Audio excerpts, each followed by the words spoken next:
छत्तीसगढ़ की प्रमुख खबरें लेकर हाजिर हूं मैं अमित मिश्रा। आप TV9 मध्य प्रदेश छत्तीसगढ़ देख रहे हैं। छत्तीसगढ़ में सबसे ज़्यादा शराब को लेकर ही चर्चा होती है, शराब को लेकर ही सरकार को सबसे ज़्यादा रेवेन्यू मिलता है और अब शराब को लेकर ही सबसे बड़ी खबर छत्तीसगढ़ से निकल रही है।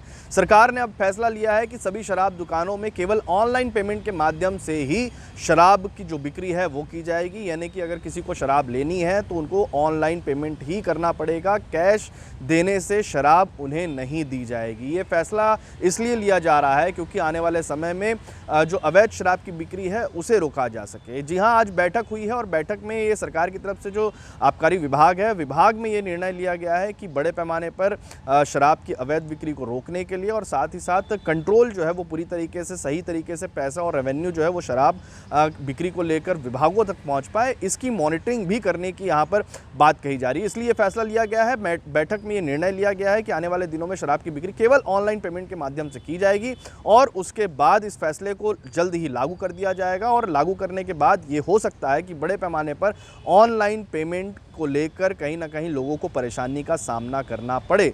फिलहाल इसका कितना असर पड़ेगा ये तो आने वाले समय में जब ये लागू किया जाएगा तभी समय पता चलेगा। छत्तीसगढ़ से एक दिल दहला देने वाली खबर सामने आ रही है। जशपुर जिले में एक बेटे ने अपनी ही मां की कुल्हाड़ी से निर्मम हत्या कर दी। ये मामला जशपुर के कुनकुरी थाना क्षेत्र का है। पुलिस फिलहाल इस मामले की जांच कर रही है, लेकिन जिस तरीके के वीडियो वायरल हो रहे हैं और लगातार जो चर्चा इस घटना को लेकर हो रही है उसमें यही बताया जा रहा है कि युवक ने अपनी मां की हत्या बेरहमी से कुल्हाड़ी से की। उसके शव के बाजू में वो गाना गाता रहा, मिट्टी कुरेदता रहा और वहीं पर बैठा रहा।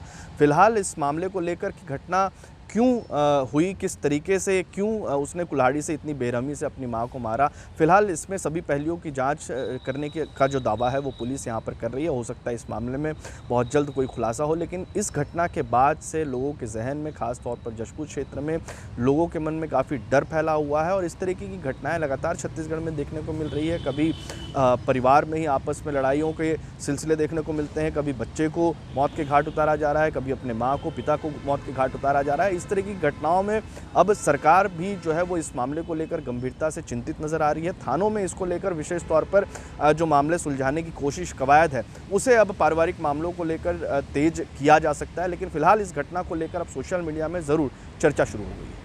बीते 3 दिनों से लगातार हो रही अलग अलग क्षेत्रों में बारिश और आने वाले दिनों में भी होने वाली भारी बारिश को लेकर मौसम विभाग ने पहले ही अलर्ट जारी किया था। अब इस अलर्ट को लेकर प्रशासन भी मुस्तैद होता हुआ नजर आ रहा है। कई क्षेत्रों में बीते दिनों हुई भारी बारिश के कारण में बाढ़ जैसे हालात हो गए, जिसमें कई लोग बह गए, कुछ लोगों को बचाया गया, कुछ लोगों की मृत्यु हो गई है। ऐसे में NDRF, SDRF की टीम के साथ में प्रशासन, जिला प्रशासन और पुलिस जो है वो मुस्तैदी से उन क्षेत्रों का, उन इलाकों को लोगों के लिए चेतावनी देती हुई नज़र आ रही है जहां पर बाढ़ जैसे हालात हो सकते हैं, जहां पर नदी नालों की उफान देखने को मिल सकता है। बस्तर से लेकर जशपुर, सरगुजा और रायगढ़ जैसे क्षेत्रों में सबसे ज़्यादा इस तरह की घटनाएं सामने आई हैं। केवल बिलासपुर की अगर हम बात कर लें तो 17 लोग 3 अलग अलग मामलों में 3 अलग अलग क्षेत्रों में बह गए थे, जिनमें से लगभग 11 लोगों को सुरक्षित बचाया गया और 3 लोगों की मृत्यु हो गई। पुलिस फिलहाल इस मामले को लेकर गंभीर नज़र आ रही है और प्रशासन भी इस मामले को लेकर लगातार अलर्ट जारी करता हुआ नजर आ रहा है।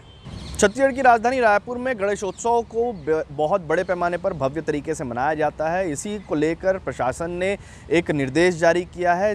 2 अलग अलग निर्देशों में 2 अलग अलग बातें कही गई है। एक सुरक्षा के दृष्टि से निर्देश जो जारी किया गया है वो राजधानी रायपुर में सभी पंडालों की सुरक्षा के साथ में आम जनता को ट्रैफिक से निजात दिलाने के साथ साथ आपराधिक गतिविधियों पर लगाम लगाने की कोशिश को लेकर यहाँ पर बैठक भी की गई और निर्देश जारी किए गए हैं। वहीं दूसरा जो बड़ा निर्देश है वो प्रदेश भर के लिए जारी किया गया है। सामान्य प्रशासन विभाग, नगरीय प्रशासन विभाग की तरफ से जारी किया गया है और इस निर्देश में यह बताया गया है कि 500 लोग अगर किसी एक जगह पर एक पंडाल या एक समिति या फिर एक किसी आयोजन में एकत्रित होते हैं और अगर उसका इलाका 5000 वर्ग फीट का होता है तो उस क्षेत्र के लोगों को सूचना देनी होगी पहले कार्यक्रम करवाने के और उसके बाद वो कार्यक्रम को कर सकेंगे। वहीं दूसरी तरफ जो 500 से अधिक लोगों के लिए एक स्थल बनाया जाएगा और अगर वहाँ पर पंडाल या सभा या समिति किसी तरीके का कोई कार्यक्रम या आयोजन करती है तो उसको लेकर निर्देश जारी किया गया है कि कई विभागों से उनको NOC लेनी होगी, जिसे पुलिस प्रशासन, नगरीय प्रशासन के साथ साथ NDRF, SDRF के साथ में सभी विभागों से NOC लेनी होगी और उसके कई अलग अलग पैरामीटर सुरक्षात्मक दृष्टि से बनाए गए हैं, जिसे खास तौर पर जैसे गणेशोत्सव जैसे भव्य आयोजनों के साथ में दुर्गा पूजा जैसे बड़े आयोजनों और इसके अलावा जो राजनीतिक आयोजन होते हैं जिसमें लोगों की बड़ी संख्या होती है, लोग एक समिति के नीचे या एक छत के नीचे नज़र आते हैं, बड़े पैमाने पर एक पंडाल के नीचे नज़र आते हैं, ऐसी सभी बड़ी सभाओं के लिए अब एक हफ्ते पहले एनओसी सभी विभागों से लेनी होगी और उसके बाद जाकर ये आयोजन जो है, चाहे वो धरना प्रदर्शन का हो, चाहे वो किसी कथावाचक की कथा का हो या फिर किसी राजनीतिक आयोजन का हो, ये आयोजन किए जा सकेंगे। तो एक बड़ा पैमाना यहाँ पर क्राइटेरिया डिसाइड कर दिया गया है, यानी कि अब किसी भी तरीके के आयोजन के पहले अनुमति लेना अनिवार्य होगा। डीजे एवं धुमाल और साउंड सिस्टम संचालकों की यहाँ पर मीटिंग आयोजित की गई। उनको माननीय हाई कोर्ट, सुप्रीम कोर्ट और कोलाहल अधिनियम और जो भी गाइडलाइन है शासन की, उसके संबंध में अवगत कराया गया कि किसी भी प्रकार से डीजे प्रतिबंधित रहेगा। साथ ही ऐसे वाहन जो मॉडिफाई होकर चलाए जाएंगे और जिसमें उस अलग प्रकार की लाइट लगाई जाएगी जिससे लोगों को दिक्कत हो रही हो, जिससे हॉस्पिटल में मरीजों को दिक्कत हो रही हो, बूढ़ों को दिक्कत हो रही हो, बच्चों को दिक्कत हो रही हो, इसीलिए कानून बनाया गया है और इसका पालन कराना हमारा दायित्व है। सभी लोग से रिक्वेस्ट किया गया कि कृपया किसी भी रूप में डीजे ना बजाएं।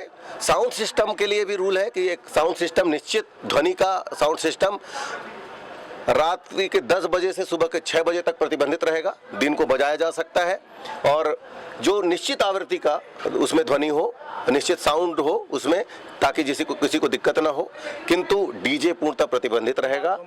छत्तीसगढ़ में एक बार फिर से बीजेपी और कांग्रेस के बीच में राजनीतिक बयानबाजियों का सिलसिला देखने को मिल रहा है। एक तरफ टीएस सिंहदेव का पोस्ट चर्चा का विषय बना हुआ है, वहीं दूसरी तरफ बीजेपी की तरफ से लगातार जिस तरीके से कांग्रेस और भूपेश बघेल को लेकर लगातार बयान दिए जा रहे हैं, ये भी चर्चा का विषय बना हुआ है। दूसरी तरफ भूपेश बघेल के पोस्ट भी चर्चा का विषय बने हुए हैं। हालांकि आने वाले दिनों में किस तरीके से इनका जो फायदा है वो बीजेपी और कांग्रेस को मिलेगा, ये तो आने वाले वक्त में ही पता चलेगा। लेकिन बीजेपी का ये कहना है कि कांग्रेस की अंदरूनी कलह कहीं ना कहीं उनकी पार्टी में शिखर पर जाने की जो कोशिश है, भूपेश बघेल या रविंद्र चौबे के बयानों का जिक्र करते हुए उन्होंने कहा है कि प्रदेश अध्यक्ष और कांग्रेस के आपसी नेता जिस तरीके से एक दूसरे को नीचा दिखाने की कोशिश करते हुए नजर आते हैं, एक दूसरे को गिराने की कोशिश करते हुए नजर आते हैं, उसको लेकर बीजेपी ने यहाँ पर तंज कसा है। वहीं कांग्रेस ने भी इस बात को लेकर कहा है कि बीजेपी लगातार जिस तरीके से अपने नेताओं को दरकिनार करती नजर आ रही है, उन्हें कुछ करना चाहिए। छत्तीसगढ़ में लगातार बयानबाजी अब दिग्गज नेताओं को लेकर होने लगी है, जो पूर्व में मंत्री रह चुके हैं, जो पूर्व में विधायक रह चुके हैं, चाहे वो कांग्रेस के हों या बीजेपी के। दोनों ही नेताओं को, दोनों ही पार्टियों के जो नेता हैं वो अलग अलग तरीके से अपने निशाने पर साधते हुए नजर आ रहे हैं। नए नेताओं को जिस तरीके से मौका दिया गया था, चाहे वो बीजेपी की बात करें या कांग्रेस की, अब वो अपने पुराने वरिष्ठ नेताओं को लेकर सीधे तौर पर कटघरे में खड़े करते हुए नजर आ रहे हैं। ऐसे में राजनीतिक को लेकर छत्तीसगढ़ में बीजेपी और कांग्रेस दोनों पर जनता की निगाह टिकी हुई है कि आखिरकार छत्तीसगढ़ में बीजेपी और कांग्रेस के बीच में किस तरीके की राजनीतिक बयानबाजियों के साथ में पार्टी में हलचल या गतिविधियां चल रही हैं। देखिए, स्वीकार करना चाहिए उन्हें कि महादावीर सट्टा को संरक्षण किसने दिया, किसने पाला पोसा, किन किन के योगदान है और जिनका भी भूमिका रही होगी वो किसी को भी ईडी छोड़ने वाली नहीं है। तो शायद अभी भी स्पष्ट पता नहीं है, उन्हें पता करना चाहिए। मैं फिर भी कह रहा हूं, सलवा जुडूम नक्सलवाद के खिलाफ एक जन आंदोलन था। तब भारतीय जनता पार्टी की सरकार थी, लेकिन भारतीय जनता पार्टी की सरकार ने बिना प्रशिक्षण, बिना अथॉरिटी के ग्रामीणों को हथियार थमा दिए थे। हथियार AK-47, मशीन गन और इंसास जैसे घातक हथियार। इस कोई बड़ा या गलत तरह का आंदोलन न जाए, इसको लेकर सिर्फ उन हथियार उठाने को लेकर सामाजिक कार्यकर्ताओं ने सुप्रीम कोर्ट गए। सुप्रीम कोर्ट में 2 जजों की बेंच ने यह निर्णय दिया कि शायद आपको पता होना चाहिए कि उनका निर्णय का कंटेंट है हमारे पास कि सरकार को परिस्थितिवश हिंसा का प्रयोग करने का विशेष अधिकार है, लेकिन राज्य अपनी इस शक्ति को किसी और को नहीं सौंप सकती। इसका मतलब क्या राज्य सरकार सहमत है, क्या भारतीय जनता पार्टी सहमत है कि किस ग्रामीणों को हथियार बिना प्रशिक्षण के दे दिया जाए?